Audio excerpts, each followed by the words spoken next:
Imam Ahmad bin Hanbal dalam musnadnya bahwa ada seorang laki-laki yang bernama Nuaiman. Ini Nuaiman di kehidupan Rasul sallallahu alaihi wasallam ada orang yang seperti itu gitu. Orang yang sering minum minuman keras. Rasul sallallahu alaihi wasallam marah, murka. Rasulullah kalau yang berhubungan dengan Rasulullah tidak marah. Tapi kalau sudah berhubungan dengan agama, Rasul sallallahu alaihi wasallam adalah orang yang paling marah, orang yang paling istiqamah dalam kebenaran. Maka Rasulullah panggil Nuaiman, apa yang kau lakukan? Dia katakan, aku minum minuman keras ya Rasulullah. Rasulullah cambuk dia. Kemudian dia bertobat kepada Allah. Kemudian ketahuan lagi minum.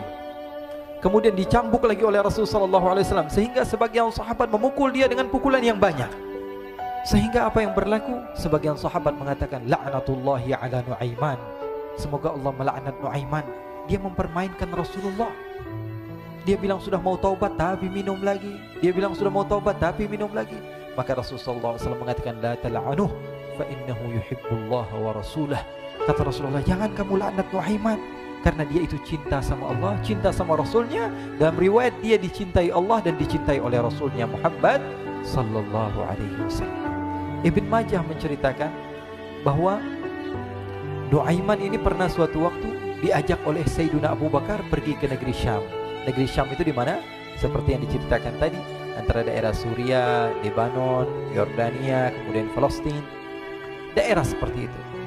Umumnya orang Quraisy pada masa itu mereka memiliki rihlah berdagang, membeli dagangan ke Syam, kemudian dijual lagi di kota Makkah. Ketika itu Rasulullah SAW didatangi Abu Bakar. Sayyidina Abu Bakar mengatakan kepada Rasulullah, ya Rasulullah, saya mau izin ya Rasulullah. Mau apa? Saya mau ajak dua sahabat kamu ini ikut berdagang ya Rasulullah. Siapa kata Rasul? Nuaiman. Kata Rasulullah SAW, Nuaiman kamu mau ajak? Mau ngapain? Biar seru-seruan aja ya Rasulullah. Kata Rasulullah, ya sudah, saya izinkan kamu bawa Nuaiman. Ketika itu Sayyidina Abu Bakar membawa Nuaiman sama satu sahabat namanya Suwaibid ibn Harmalah. Siapa namanya? Suwaibid ibn Harmalah. Ini sahabat Rasulullah SAW yang memiliki sifat yang berbeda-beda. Kalau Nuaiman ini aneh. Pernah Rasulullah SAW dibawain makanan banyak, dikasih Rasulullah, dikasih sahabat semua. Semuanya sudah makan, tiba-tiba si Nuaiman ini, sahabat Nabi Nuaiman mengatakan kepada Rasulullah, ya Rasulullah, ini yang penjualnya, tolong kau yang bayar ya Rasulullah. Makanan udah habis. Makanan udah habis, Rasulullah SAW bingung, saya yang bayar. Akhirnya Rasulullah katakan kepada sahabat, ayo keluarkan uang, kita patungan, kita bayar. Rasulullah aja dimainin, apalagi kita orang. Sallu ala Nabi Muhammad. Nuaiman diajak Sayyidina Abu Bakar. Kata Rasulullah SAW, benar kamu mau ajak Nuaiman? Iya ya Rasulullah. Diajaklah akhirnya. Diceritakan dalam riwayat Ibn Majah, diceritakan juga dalam Siyar A'lam An-Nubala, diceritakan juga dalam musnadnya Imam Ahmad bin Hanbal, dalam riwayat Imam Ahmad bin Hanbal. Maka diceritakan Nuaiman diajak oleh Sayyidina Abu Bakar. Sesampainya di negeri Syam, semua dibagi tugas. Fulan bin Fulan kerjaannya ini, Fulan bin Fulan kerjaannya ini, semua memiliki kerjaan. Nuaiman tanya, wahai Abu Bakar, kerjaannya saya apa wahai Abu Bakar? Kata Sayyidina Abu Bakar, kamu mau ngapain terserah kamu wahai Nuaiman. Yang penting kamu ikut saya kan. Kemudian satu di antara mereka namanya Suwaibid ibn Harmalah ditanya oleh Sayyidina Abu Bakar, wahai Suwaibid, kamu mau kerjaan apa? Kata Suwaibid, terserah kamu wahai Abu Bakar. Kata Sayyidina Abu Bakar, kamu menjaga makanan, karena saya tahu kamu ini adalah orang yang senantiasa menjaga amanah. Suwaibid ini kalau disuruh maju dia maju, disuruh mundur dia mundur, disuruh ke kanan dia ke kanan, disuruh ke kiri dia ke kiri. Orang yang ikut aja. Kalau Nuaiman beda, disuruh maju dia ke belakang, kasih sen kanan ke kiri belok. Nuaiman itu orang yang berbeda. Maka Suwaibid mendapatkan tugas, semua mendapatkan tugas kecuali Nuaiman. Sehingga ikhwani, apa yang berlaku, apa yang terjadi? Sayyidina Abu Bakar pergi sibuk dengan kesibukannya, sehingga datanglah waktu siang. Nuaiman sudah lapar. Nuaiman cari makanan. Dia nggak punya uang, diajak Sayyidina Abu Bakar tapi tidak diberikan uang. Sehingga dia cari-cari makanan. Dia tahu Suwaibid yang jaga makanan, dikatakan, wahai Suwaibid, saya mau makan, berikan kepada saya satu roti saja. Yang terpenting apa? Saya makan sekarang, saya sudah lapar. Kata Suwaibid, ya Allah Nuaiman, kita tunggu Abu Bakar saja sehingga dia datang, karena ini amanat. Amanat dari Abu Bakar, saya tidak boleh berikan kepada siapapun kecuali atas izin Abu Bakar. Kata Nuaiman, kasih saya makanan, kalau tidak saya bikin masalah sama kamu. Merah wajahnya Suwaibid, karena dia tahu, jangankan saya, Rasulullah jadi mainin. Bingung, apa yang harus saya lakukan? Akhirnya Nuaiman bilang, gampangannya aja, kata Nuaiman, kamu kasih saya makanan, atau kalau tidak saya bikin masalah sama kamu. Bingung Suhaib, pikir panjang. Setelah itu dia katakan, ya sudah Nuaiman, saya tetap mau jaga amanah Abu Bakar, karena saya takut ini adalah perintahnya Allah, perintahnya Rasulullah SAW, dan perintah daripada Abu Bakar, sahabatnya Nabi. Kata Nuaiman, kalau memang begitu kamu maunya, ya sudah, berarti kamu ngajakin berantem sama saya. Nuaiman pergi ke pasar. Dia cari-cari tempat penjualan hamba sahaya. Dia lihat-lihat beberapa hamba sahaya. Ini berapa harganya? Ini katanya 10 qalanis. Ini berapa? Ini harganya, hitungan orang zaman dahulu. Kita sih hitung seperti dirham, berapa ratus dirham gitu. 200 dirham. Yang ini berapa? 300 dirham.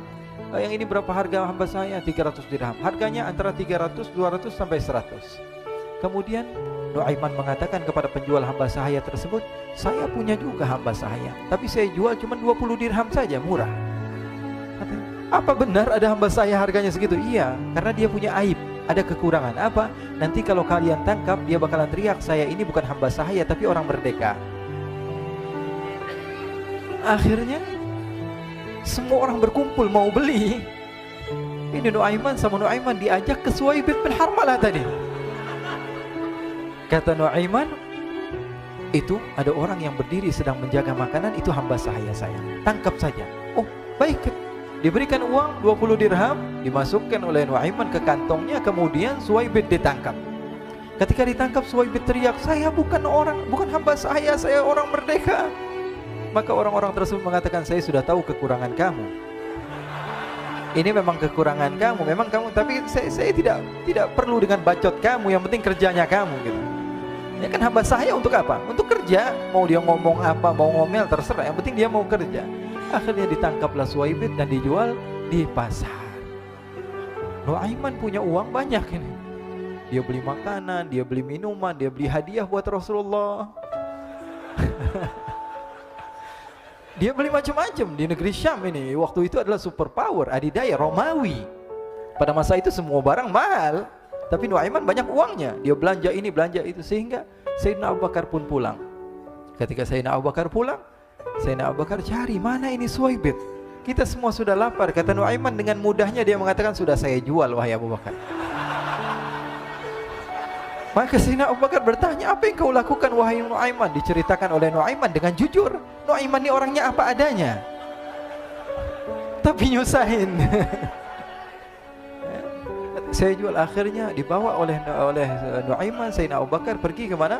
Ke pasar. Lalu dibeli lagi oleh Sayyidina Abu Bakar As-Siddiq, Suhaib yang tadinya orang merdeka menjadi hamba sahaya sebentar, kemudian dibeli lagi oleh Sayyidina Abu Bakar. Pulang ke Madinah, kisah ini diceritakan di hadapan Rasulullah SAW. Maka perawi mengatakan, fadhahikan nabiyyu hatta badat nawajiduhu. Ketika diceritakan kisah Nuaiman tersebut dengan Suhaib, Rasulullah tertawa sejadi-jadinya sehingga gigi geraham Rasulullah SAW nampak di wajah mata para sahabat. Sehingga perawi lain mengatakan, 1 tahun berlalu Rasulullah, setiap ada tamu yang datang pada Rasulullah akan ceritakan kisah Nuaiman menjual Suhaib tersebut.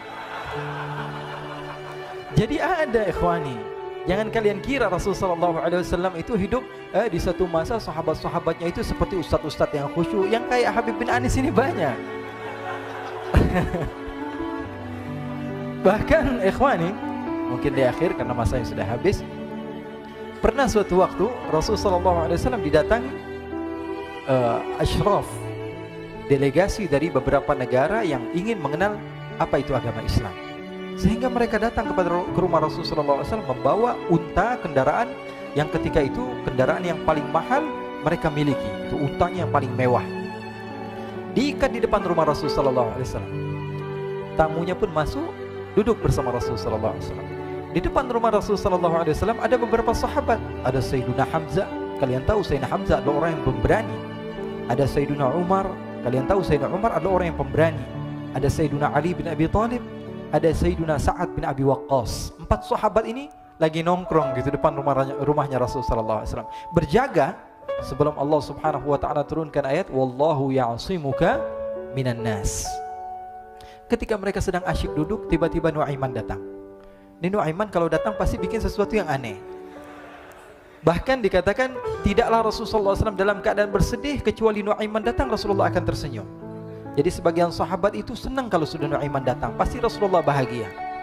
Tapi ketika itu Nuaiman datang, ingin duduk bareng-bareng Sayyidina Hamzah. Sayyidina Hamzah katakan kepada Nuaiman, bercanda begitu. Nuaiman, kamu lihat unta orang datang dari luar Arab ini. Lihat, kata Nuaiman, ini besar banget ini, badannya besar gitu. Dagingnya pasti banyak. Iya, ini kalau kita sate enak nih ntar malam. Kata Nuaiman. Kata Sayyidina Hamzah, apakah kamu berani? Kata Nuaiman, saya berani aja asal kalian gak bilang sama Rasulullah. Kata Sayyidina Hamzah, benar wahai Nuaiman, benar kan? Akhirnya Sayyidina Hamzah lupa masalah itu, cuma bercanda-bercanda saja. Sayyidina Hamzah lagi asik sama Sayyidina Umar, Sayyidina Ali. Tiba-tiba apa? Ternyata ketika dia melihat unta tersebut sudah pisah antara kepala sama badannya. Nuaiman mengatakan, wahai Hamzah, ini unta saya sudah potong, saya mau pergi sebentar. Kalau Rasulullah cari saya, tolong jangan beritahu di mana saya. Nanti kalau keadaan sudah aman, mari kita nyate bareng-barengan. Ini ada yang seperti itu di zaman Rasulullah SAW. Maka dia pun berlari dan berlari mencari satu tempat supaya Rasulullah SAW dia selamat daripada Rasulullah SAW. Sehingga Sayyidina Hamzah bingung, ini kalau Rasulullah keluar gimana? Ada Hamzah Asadullah, ada Ali bin Abi Thalib, ada Umar, gak bisa jaga kendaraannya, tamunya Rasulullah Sallallahu Alaihi Wasallam. Akhirnya benar apa yang terjadi, ikhwani. Rasulullah Sallallahu Alaihi Wasallam tamunya mau pulang. Ketika dia buka pintu tamu melihat apa? Untanya sudah begitu. Mereka teriak, wa naqata, unta kami wahai Muhammad. Baru mau kenal Islam, unta kami, kendaraan kami sudah dibuang. Rasulullah SAW lihat Sayyidina Hamzah, lihat Sayyidina Ali. Mereka gak bisa ngomong, mereka hanya bilang apa? Nuaiman ya Rasulullah. Rasulullah perintahkan Sayyidina Umar, wahai Umar, sekarang kamu ambil uang, kemudian kamu gantikan, kemudian kamu berikan 2 kali lipat daripada harta unta ini, sehingga apa? Agama Islam tidak didengar dengan sesuatu yang tidak baik di luar sana. Akhirnya diberikan harta, diberikan unta yang baru dan diberikan harta yang lebih untuk orang tersebut, sehingga orang tersebut tidak menjelek-jelekan agama Islam. Kata Rasulullah SAW, dan sekarang waktunya kita balas dendam sama Nuaiman. Nuaiman ternyata berlari tempat yang jauh sampai hampir keluar dari kota Madinah. Dia dapatkan seorang sahabat Nabi yang hadir juga dalam peperangan Badar, namanya Al-Miqdad bin Al-Aswad. Siapa namanya? Al-Miqdad bin Al-Aswad ketika itu sedang menggali sumur. Ketika sedang menggali sumur, Nuaiman datang. Nuaiman katakan kepada Miqdad, wahai Miqdad, wahai sahabat Rasul, kamu orang yang hadir dalam peperangan Badar, kamu adalah orang yang hebat. Dipuji-puji sama Nuaiman. Ada maunya ini. Akhirnya dia bilang, wahai Miqdad, tolong saya. Kenapa wahai Nuaiman? Kamu ini kekasihnya Rasulullah, orang yang disayang sama Rasulullah. Kenapa? Saya ini sedang dikejar-kejar orang jahat. Tolong selamatkan saya. Saya pengen masuk ke dalam sumur, boleh atau tidak? Kata Miqdad, siapa yang mengejar kamu? Pokoknya saya dikejar sama orang-orang. Kamu mau atau tidak selamatkan saya? Ya sudah, selagi kamu itu adalah sahabat Nabi, silahkan kamu masuk. Masuk akhirnya Nuaiman ke dalam sumur tersebut. Lalu Nuaiman mengatakan, wahai Miqdad, dia keluar lagi. Nanti kalau ada yang cari saya, tolong jangan beritahu saya di dalam sumur ya. Kata Miqdad, baiklah. Kata Nuaiman, siapapun yang bertanya tentang saya, kamu tidak akan kasih tahu. Iya, kata. Walaupun Rasulullah yang tanya saya. Katanya, enggak mungkin Rasulullah datang ke tempat sejauh ini. Iya, walaupun Rasulullah. Akhirnya masuk Nuaiman. Setelah beberapa menit Rasulullah dan rombongan benar datang. Miqdad bingung ini. Ini kenapa Rasulullah datang ke RW kami ini? Ada apa ini Rasulullah sampai sejauh ini? Ditanya, ya Rasulullah, ada apa ya Rasulullah? Kata Rasulullah, saya cari Nuaiman. Di mana Nuaiman? Innalillah, kata Miqdad. Enggak dijawab ini Rasulullah. Kalau dijawab saya ingkar janji. Akhirnya apa dia katakan? Wahai Rasulullah, mata saya tidak memandang kepada Nuaiman, tapi tangannya nunjuk ke dalam sumur. Sahabat. Apa dia bilang? Mata saya tidak melihat kepada Nuaiman, tapi tangannya nunjuk ke sumur. Akhirnya dibuka sama Rasulullah, Nuaiman muncul. Kata Rasulullah, Nuaiman, kamu bikin malu saya, wahai Nuaiman. Ya Rasulullah, yang bersalah bukan saya, tapi orang yang mencari saya bersama kamu ya Rasulullah.